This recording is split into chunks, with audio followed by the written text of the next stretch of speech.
చాలా ముఖ్యమైన అంశం. వ్యవసాయ శాఖ మంత్రి గారికి నోట్ చేసుకుంటారు, చెప్పండి వాళ్ళు. చెప్పండి మీరు. Zero sir. జీరో వరకు సార్, నేను ఆదోని నియోజకవర్గం నుంచి ప్రాతినిధ్యం వహిస్తున్నాను అధ్యక్ష. అక్కడ రైతులకు సంబంధించిన మార్కెట్ యార్డ్ సమస్య ఒకటి మీ దృష్టికి తీసుకొని వస్తా ఉన్నాను. రాష్ట్రంలోనే 2వ అతిపెద్ద పత్తి మార్కెట్ యార్డు ఆదోనిలో ఉంది అధ్యక్ష.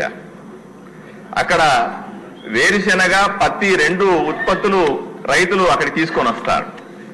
నేను ఎమ్మెల్యే అయిన తర్వాత గత 5 నెలల్లో ఎక్కడైతే ఈ వేరుశెనగ మార్కెట్ యార్డ్ తీసుకొస్తారో వాళ్ళు ఆరబెట్టాలని బయట ఆరబెడితే వర్షం పడంగానే అన్ని కొట్టుకుపోతాయి అధ్యక్ష. నేను ఒకసారి అలా జరిగినప్పుడు మార్కెట్ యార్డ్ తీసుకెళ్లి డ్రైనేజీలు ఏర్పాటు చేయమంటే ప్రపోజల్స్ పంపించామంటారు. మళ్ళీ నెల తర్వాత మళ్ళీ బుడ్డలన్నీ కొట్టుకుపోయినాయి. 2 సార్లు 3 సార్లు అయినా ఇప్పటికీ కూడా ఏర్పాటు కాని పరిస్థితి అధ్యక్ష.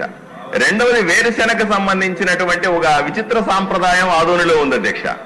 వాళ్ళు ఆరబెట్టడంతో పాటుగా అక్కడ ఉన్నటువంటి మట్టి పెళ్లలు, చిన్న చిన్న రాళ్లు కూడా వేరితే తప్ప మేము తూకమయ్యము అని దళారులు, వ్యాపారస్తులు రైతుల్ని మోసం చేస్తున్నారు. రాష్ట్రంలో ఎక్కడా లేని సంస్కృతి.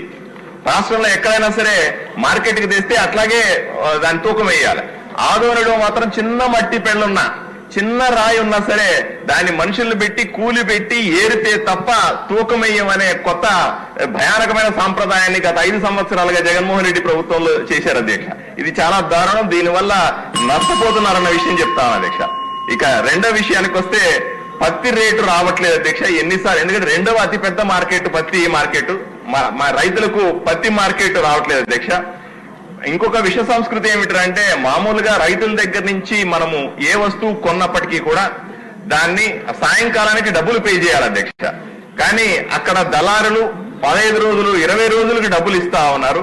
పొరపాటున అదే రోజు డబ్బులు ఇవ్వాల్సి వస్తే 2 రూపాయల వడ్డీని పట్టుకుని అక్కడ డబ్బులు ఇస్తా ఉన్నారు అధ్యక్ష. నేను పలుసార్లు ప్రశ్నించాను మార్కెట్ యార్డ్ సెక్రటరీని కూడా.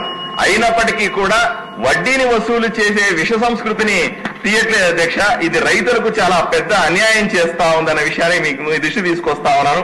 అదేవిధంగా రైతులు విశ్రాంతి తీసుకోవడానికి భవనాన్ని నాశనం చేశారు, దాన్ని రిపేర్ చేయాల్సి ఉంది. అలాగే వాళ్ళకు వైద్య సదుపాయాలు ఇవ్వడానికి రైతుల కోసం ఇబ్బంది ఉంది.